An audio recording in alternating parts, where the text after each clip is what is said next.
పేరుకి పరిచయం అవసరం లేదు. రాష్ట్రం మొత్తం ఈరోజు 77వ జయంతి సెలబ్రేషన్స్ చేసుకుంటున్నారు.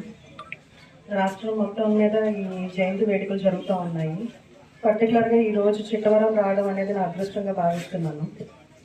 అండ్ జట్టు అమ్మాణి గారికి, బాబ్జీ గారికి రెండో కుమార్తెగా పుట్టడం నా అదృష్టంగా ప్రతిరోజు తలుచుకోని రోజు అంటూ ఉండదు. అండ్ పెళ్ళయిన తర్వాత వంగవీటి గారి ఇంట్లో అడుగు పెట్టడం అనేది అదృష్టంతో పాటు చాలా గర్వంగా ఫీల్ అవుతూ ఉంటాను. రాధా గారిని అందరూ ఒక నాయకుడిలాగా ఎట్లా చూస్తూ ఉంటారు, నేను నా భర్త కన్నా కూడా నాయకుడిగా చూడడం అనేది నేను చాలా గర్వంగా ఫీల్ అవుతూ ఉంటాను.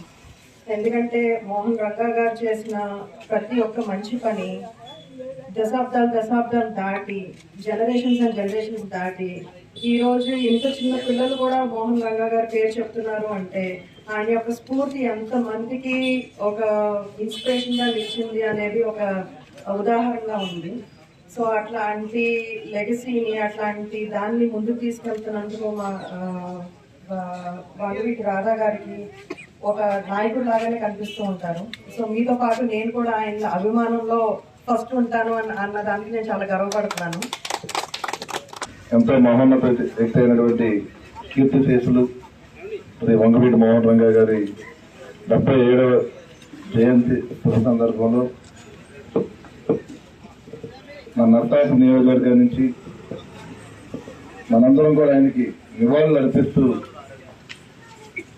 శుభాభినందనలు తెలియజేసుకుందాం. రంగా గారి గురించి మనకు అందరికీ తెలుసున్నది. మరి ఆయన అంటే ఒక వర్గానికి చెందిన వ్యక్తి కాదు, ప్రత్యేకంగా అందరూ కూడా ఆలోచన చేసుకోవాలి. బడుగు బలహీన వర్గాల కోసం మరి ఆ రోజు ఆయన పోరాటం చేసిన సందర్భం, ఆ రోజు ఆయన చనిపోయే సందర్భంలో కూడా వెనకబడిన వర్గాల కోసం ఆయన ఆ రోజు పోరాటం చేసుకుంటూ చనిపోవడం జరిగింది.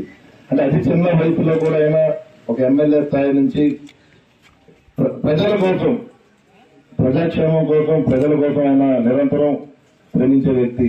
అలాంటి మహోన్నత వ్యక్తి మరి ఈ రోజున 70వ జయంతి సందర్భంగా ఆయన మనకి లేకపోయినా, మన దగ్గర ఆయన లేకపోయినా ఆయన ఆశయాలు ఏదైతే ఆశయాలు ఉన్నాయో ఆ ఆశయాలతో ప్రత్యేకంగా యువత మరి ఇన్స్పిరేషన్ గా తీసుకుని మరి రాబోయే రోజుల్లో మనందరం కూడా ప్రజలకు కానీ మరి ఎవరైతే బడుగు బలహీన వర్గాలందరికీ కూడా మనందరం నిరంతరం కూడా అందుబాటులో ఉండవలసిన అవసరం ఉంది.